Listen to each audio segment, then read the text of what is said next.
So, I'm back with another video. I had a few ideas that I wanted to do, and I stuck with one.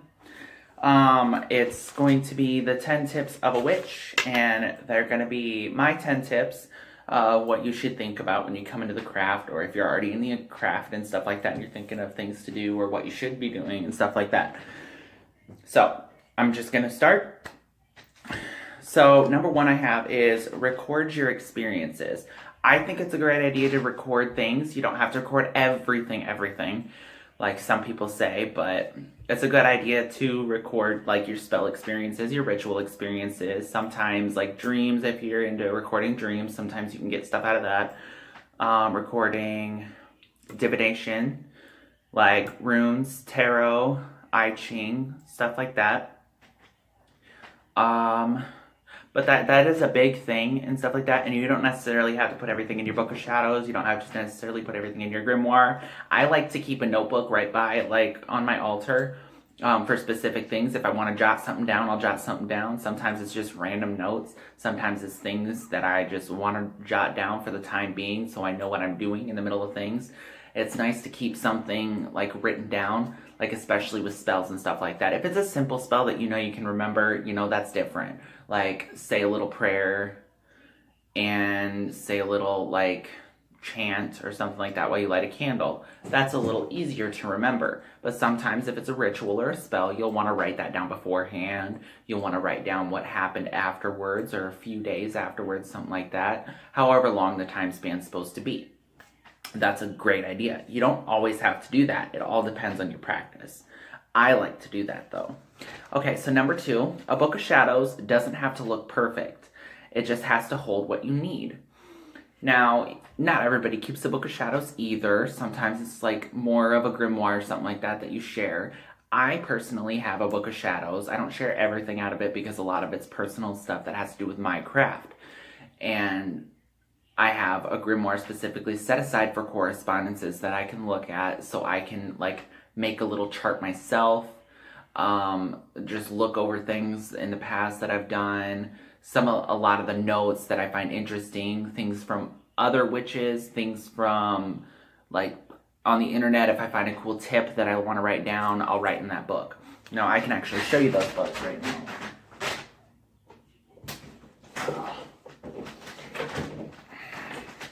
Because I have a couple of different books. So this, I'm pretty sure I've shown in a previous video. This is my Book of Shadows. Now I have different, like, sections put in here, finally, but I have a bunch of random different things. I have spells, I have drawings, I have a bunch of different things. It's not perfect. I sometimes wish it could be. Sometimes I draw really well and everything like that, and I'll have everything set up. And this one was actually just going to be a really random notebook, but I ended up using it for ritual stuff, writing down ritual things, group activities, some thoughts, some things that we could do, some things that I can do on my own during, like, Sabbats, Esbits, anything like that. And then in this green book, this is my grimoire, which I keep a ton of different things. Just like at the beginning, I have all the zodiac signs. I'm constantly filling it with more information that I find or that I feel that needs to be added to it. I have the Wheel of the Year all written down. I have full moon information. I write down every year's full moon and new moons as well, so I can kind of base what I want to do off of each day and everything like that. But it doesn't have to look perfect. You don't even have to have one notebook either. Like, you can have one notebook if you'd like. You know, you can add to it, take out of it, whatever you want. Tape things into it, glue things into it, draw things into it. It's all up to you. Number three, you don't have to worship or work with deities. I know how a lot of things say that you have to worship deities and stuff like that, and worship, like, the gods and goddesses. I don't think that you always have to be honest. A lot of people do, and that's fine. There's no issue with that. But if you don't feel any connection with it and you don't want to work with them, you don't have to. And, like, me, myself, I don't always work with like any deity or anything like that. If I think a spell calls for it to make it a little bit more powerful, I definitely will do that. But it's not all the time. Because I work with Aphrodite a lot. I believe I also mentioned that in another video. And the reason why is because if it's like a boosting love thing or like bringing more positive energy into my life and stuff like that, I'll use her to kind of provide that energy to help me with that spell, to help me with that ritual, and to kind of get that energy boosted. Number 4, writing your own spells has a personal touch and gives it more energy. I think it does. I love writing my own spells. I like to have my own originality in my work. Now, that doesn't go to say that you can't use another person's spell and stuff like that, because it'll probably have the same effect and everything. But writing your own spell kind of puts your mind into that mindset, giving that an intention and stuff like that. And then you'll just be more prone to like doing it the way you want it to be done and everything like that, and the energy will be there and you're already going to be ready and you're going to be like, all right, let's do this. I wrote my own spell. It's kind of, I feel the energy around me and it'll work. But that is pretty much all up to how you want to do things. If you don't want to write your own spells, you don't have to. Other people's spells, like in books and stuff like that, there's a ton of books out there with a ton of spells. If it works for you, it works for you. Whatever works for you is fine. Number 5, just because you don't practice every day doesn't mean you're not a witch or a practitioner. Now, a lot of people out there get really upset because they don't practice every single day. They don't do anything every single day. Let me tell you something.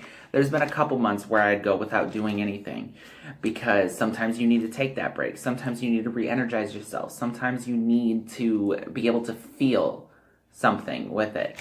You know, just because you're a witch doesn't mean you're a witch every day. I mean, you're a witch nonetheless, you know, or a practitioner, whatever you want to call yourself. Obviously, I don't know, but me, myself, I'm a witch.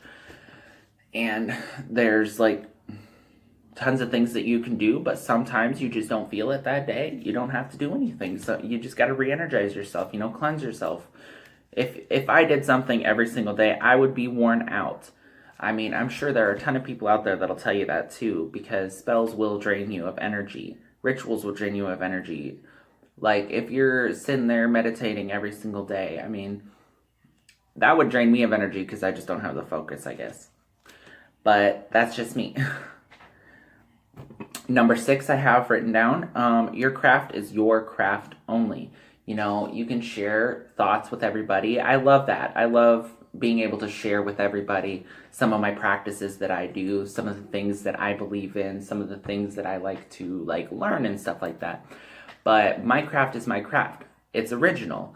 I write down my own thoughts, my own experiences. That's what I have. Everybody has their own experiences. Everybody has their own craft and everything. We all do it differently. Even when you're following a tradition, you have your own experiences in there. Even when you're in a coven where you literally follow set specific rules and set specific spells, set rituals, initiations, and everything like that, we have our different experiences there. It may not be completely original, like all the spells and everything else, but your craft is original.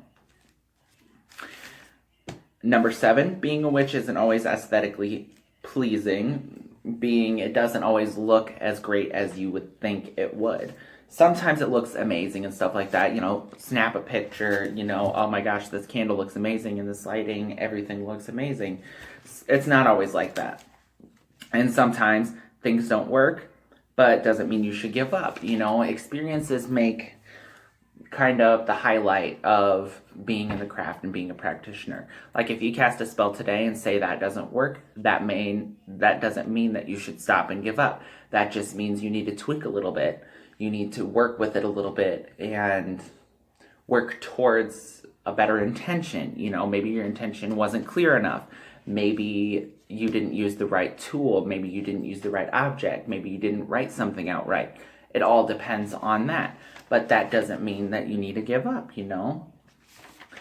Number 8, research is the key. A lot of people out there will ask, without even looking up anything, questions like, what is this? Where do I find this spell? I need a spell for this. I need a spell for that. And they go into that with the mindset that if somebody gives it to them, it's going to work automatically. That's why I said write your own spell sometimes, because when you write your own spell, it's original and you're having your energy into it, and it has more of a chance of working better in your favor than if you ask somebody to give it to you. Now, for the research part, it's definitely a great idea to research multiple things on the subject, because there's a lot of different viewpoints, there's a lot of different things, and create your own thoughts on the matter. And it helps a lot, kind of bringing it all into focus for yourself.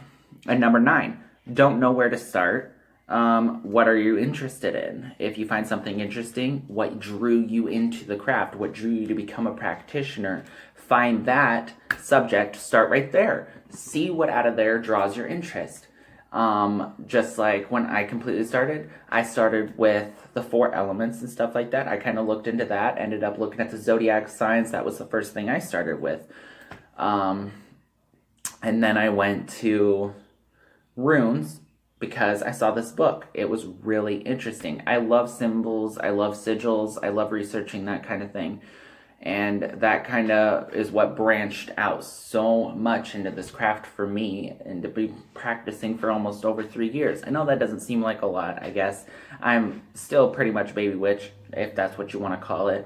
But I've learned a lot and I've experienced a lot. Probably not as much as everybody else, but I don't mind. But there's definitely a lot of topics to look through. You can always just look something up. What things, should I start with?